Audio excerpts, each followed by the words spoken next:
Ahoy, this is Denka. Ace Pro is the latest action camera from Insta360. Well, in this tutorial, I'm not going to be using this camera as an action camera.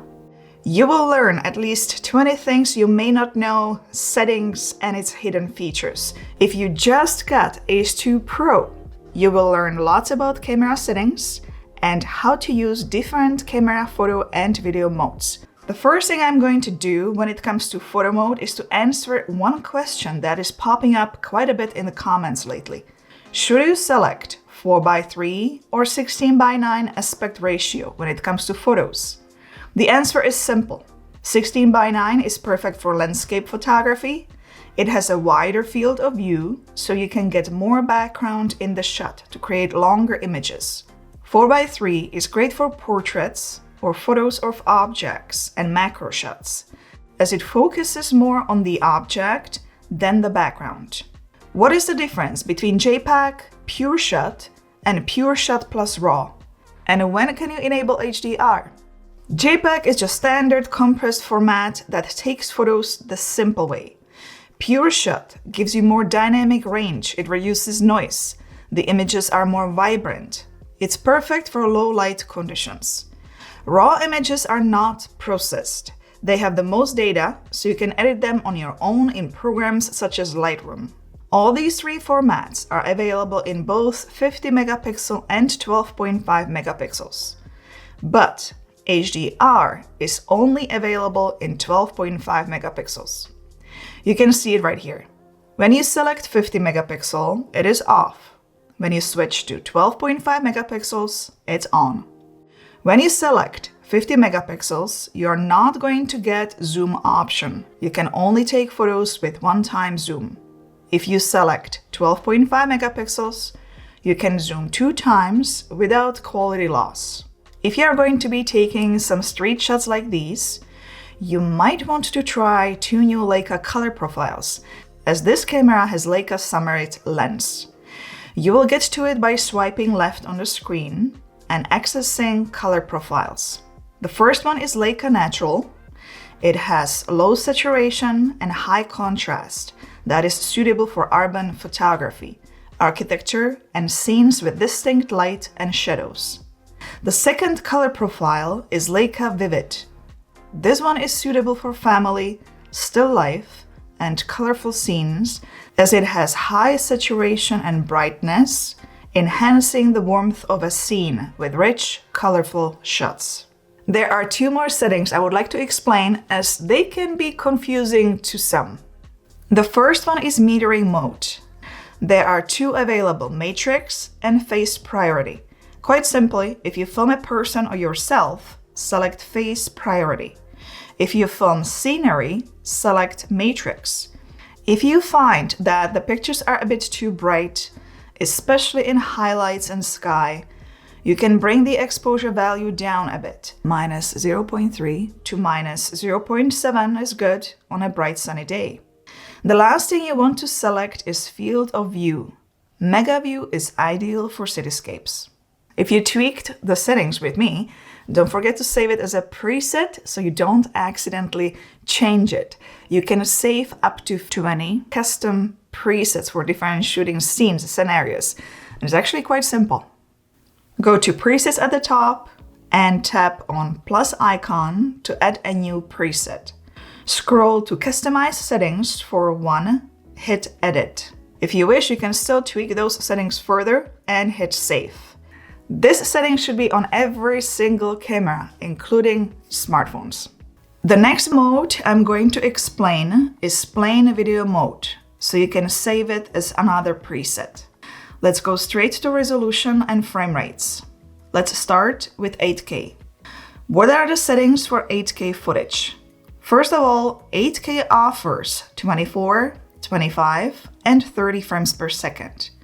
When it comes to stabilization, you can select low or standard or turn it off.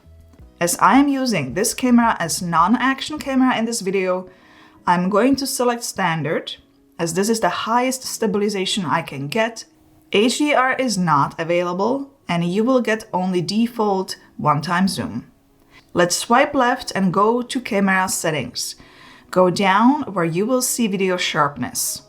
8K footage will most likely be played on the computer, so let's select medium. High is for watching videos on a smartphone, and low is for those who want to add sharpness manually in the post. This camera also offers eye lock profile. However, it's not available in 8K. If you want to color grade your footage yourself, what you can do is go to Color Profiles and select Flat. The footage will have low contrast, as you can then tweak it in the post.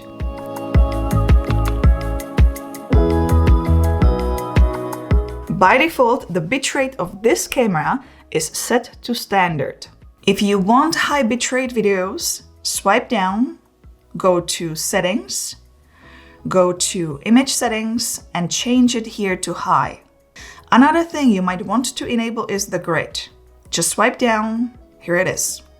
The camera has excellent stabilization, so you don't need to worry about shaky footage. However, you need to keep an eye on the horizon and composition, and grid will certainly help you with that. Let's lower the resolution to 4K. In this resolution, you can film in up to 120 frames per second. You can also enable active HDR in 24, 25, 30, 48, 50, and 60 frames per second.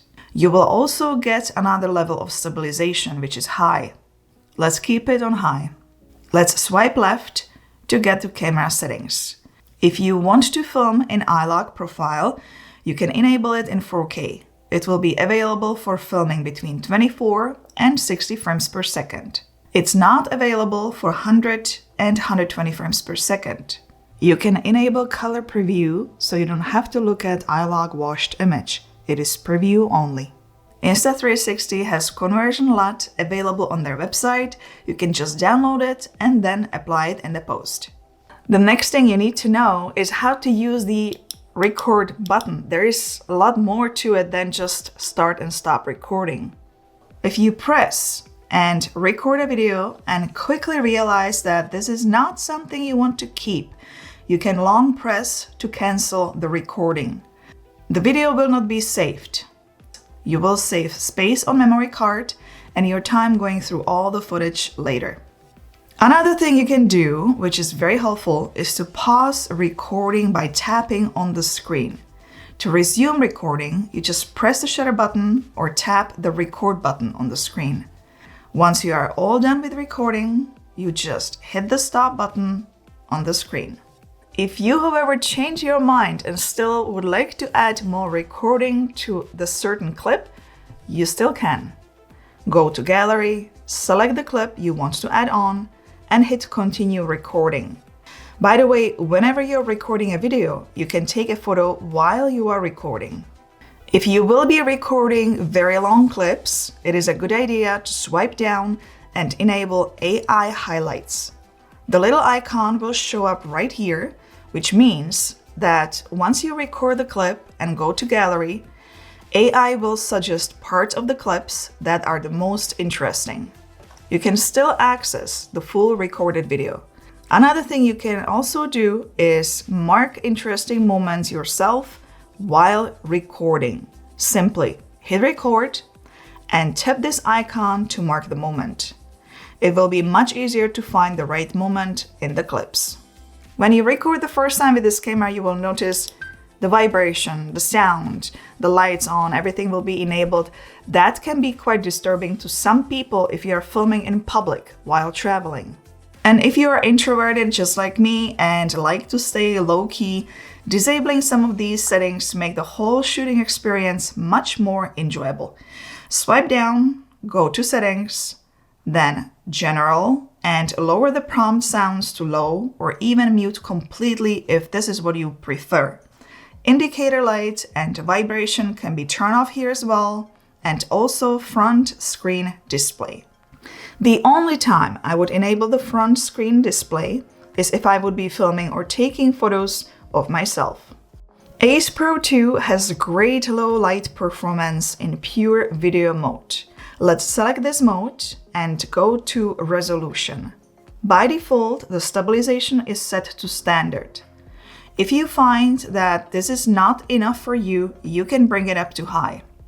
When you will be filming in 4K, 24, 25, or 30 frames per second, PureVideo Plus will be on. If you select higher frame rate, PureVideo Plus will be disabled, and you will see warning here that the camera might heat up. So they suggest filming in windy environments if you will film in these higher frame rates. In this mode, AI highlights are not available. 1x and 2x zoom is available.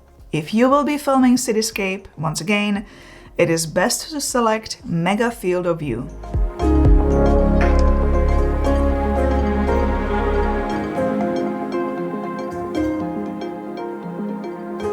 What makes any travel video really pop is if you include a time shift, which is also called hyperlapse.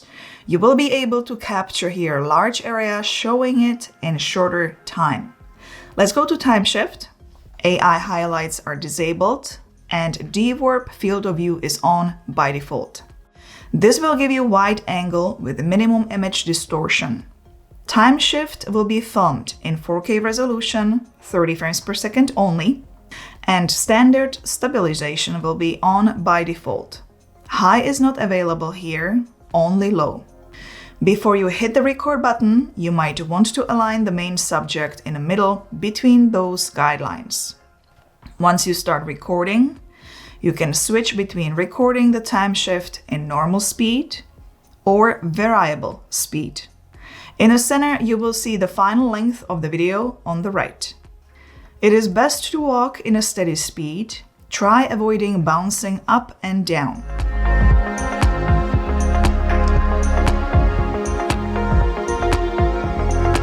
Once you record a time shift, it doesn't stop here. You can do so much more with it.